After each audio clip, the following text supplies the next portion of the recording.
साम्राज्य न्यूज, सामान्यांचा असामान्य आवाज। सोलापूर भाजपाचे माजी खासदार लिंगराज वल्लाळ यांची 74वी जयंती प्राथमिक शाळेत साजरी करण्यात आली।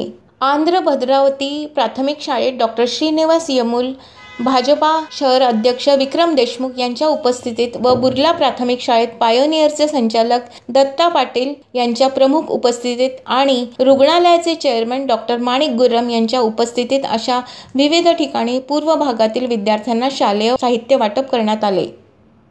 तर हा कार्यक्रम तुमच्यासाठी आहे। या आधीच्या सगळ्या वक्त्यांनी इथे व्यासपीठावर बसलेल्यांसाठी सगळ्या लेक्चर दिला, पण तुम्ही सगळेजण जे उद्याचा भारत आहात, म्हणजे तुमच्यापैकीच उद्या कोणीतरी डॉक्टर येमूर होणार आहे, तुमच्यापैकीच कोणीतरी उद्या नागेश वल्लाळ होणार आहे, तुमच्यापैकीच उद्या कोणीतरी ज्या देशामध्ये आज गाजणारं नाव नुसतं देशातच नाही तर आपल्या जगभरात आता सगळ्यात लोकप्रिय कोण आहे? आपले पंतप्रधान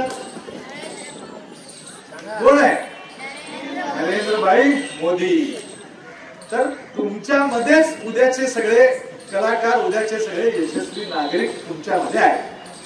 त्यामुळे तुमच्यावर किती चांगले संस्कार होणार आहेत, तुम्हाला किती चांगलं शिकवलं जाणार आहे, तुम्हाला किती चांगलं घडवलं जाणार आहे, तुमच्याकडून किती चांगला अभ्यास करून घेतला जाणार आहे की जेणेकरून तुम्ही एक यशस्वी नागरिक बनाल, त्याची चिंता करणारे सगळे जे तुमचे शिक्षक शिक्षिका आहेत त्यांच्यावर खरी तुमची जास्त जबाबदारी आहे।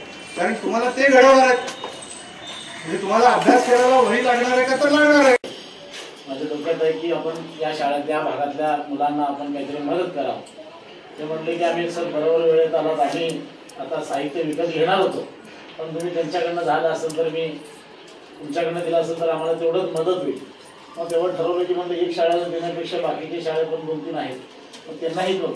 तसं तर आमची संस्था बरेचशा दरवर्षी खेळाडूंना प्रोत्साहित करते, तर कोणाला आर्थिक मदत दिली जाते, अशा झालेल्या घटनांना आम्ही मदत करत असतो। पण यावर्षी आपण असं ठरवू की शाळा 2 वर्षानंतर चालू होतं आणि त्या मुलांना पुस्तकं तर शासनाच्या माध्यमातून मिळतं, वह्या आपण दिलो तर थोडंफार त्यांना सवलत मिळेल किंवा त्यांना अभ्यास करण्याचं एक प्रोत्साहन मिळेल। आणि मी गेल्या वेळेस आल्यावरच आपल्याला ते डिक्लेअर केलं होतं की मी या तारखेला हे वाटप करणार आहे।